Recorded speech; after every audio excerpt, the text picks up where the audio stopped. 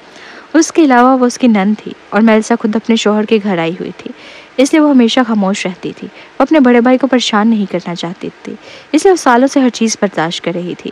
لیکن جس لمحے پروین نے ماریا کو تھپڑ مارا، اس لمحے میلیسا نے پہلی بار بدلہ لینے کی خوشی محسوس کی، خاص طور پر جب انہوں نے ماریا کو غصے سے بھرا لیکن خاموش دیکھا۔ میلیسا کی آنکھوں میں ایک عجیب چمک آ گئی۔ انہوں نے گہری سانس لی، اپنی کمر سیدھی کی اور سخت لہجے میں کہا، اگر تم چاہتی ہو کہ پروین معافی مانگے تو پہلے تمہیں مجھ سے معافی مانگنی ہوگی۔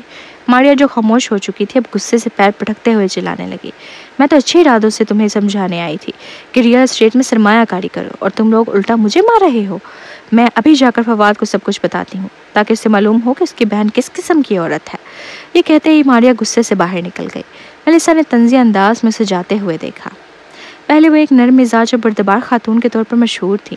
وہ کبھی کسی سے بحث نہیں کرتی تھی، لیکن اس کا مطلب یہ نہیں تھا کہ وہ کمزور تھی۔